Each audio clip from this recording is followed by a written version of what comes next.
सभी को नमस्कार। संस्कृत वाहिनी गंगा यूट्यूब चैनल और फेसबुक पेज पर आप सभी का हार्दिक स्वागत है। जैसा कि आप सभी को पता है कि वर्ष में 24 एकादशियाँ आती हैं और हर माह 2 एकादशी व्रत किए जाते हैं।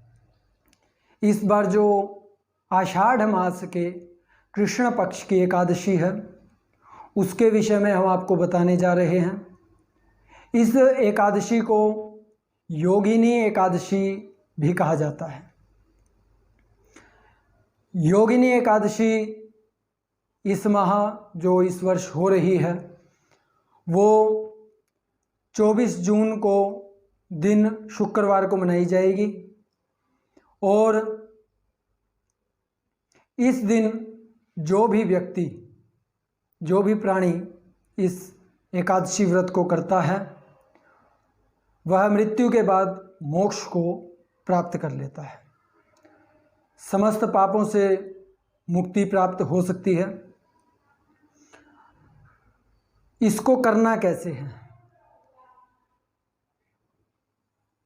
गुरुवार 23 जून को रात्रि में 9:41 पर लगभग ये प्रारंभ हो जाएगी एकादशी तिथि और 24 जून की रात को 11:12 तक यह समाप्त हो जाएगी। लेकिन जो इसका पारण होगा वो 25 को ही प्रातःकाल में किया जाएगा।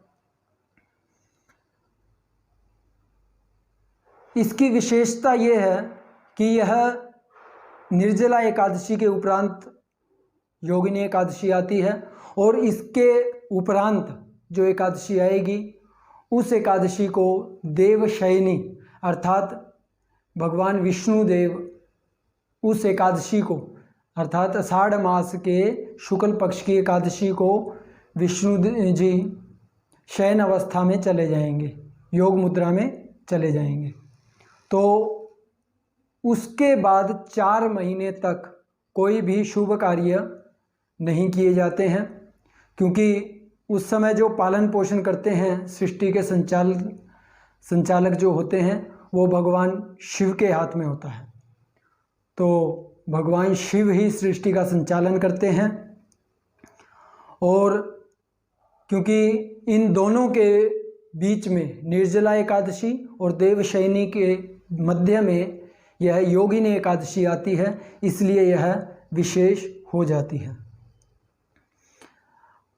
भगवान श्री कृष्ण युधिष्ठिर से कहते हैं कि हे राजन, यह योगिनी व्रत जो भी करता है उसको 88,000 ब्राह्मणों को भोजन करवाने से जो फल प्राप्त होता है वह फल केवल मात्र इस योगिनी एकादशी के व्रत को करने से प्राप्त हो सकता है। इस व्रत में विशेष रूप से नियमों का पालन करना चाहिए। प्रातःकाल ब्रह्म मुहूर्त में उठ करके अपना नित्यक्रम करके स्नान ध्यान करने के उपरांत भगवान विष्णु जी से प्रार्थना करके संकल्प करना चाहिए कि आज मैं योगिनी एकादशी व्रत करने जा रहा हूँ, आपकी कृपा से यह संपूर्ण होगा। इस दिन किसी को भी किसी से द्वेष नहीं करना चाहिए और जितना अधिक हो सके भगवान श्री हरि विष्णु जी का ध्यान कर स्मरण कर उनसे अपनी मनोकामना के लिए प्रार्थना करनी चाहिए। योगिनी एकादशी व्रत की कथा सभी को श्रवण करनी चाहिए।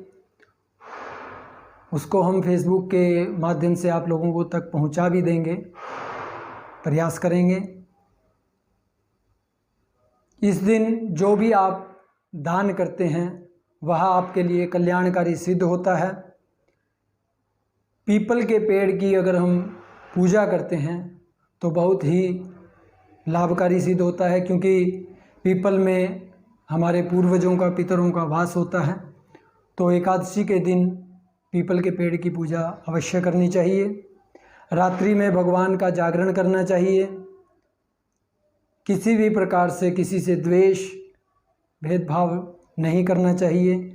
क्रोध का त्याग करना चाहिए और अगले दिन द्वादशी के दिन यथासंभव ब्राह्मण को भोजन करवाकर दक्षिणा दे करके व्रत का पारण करना चाहिए।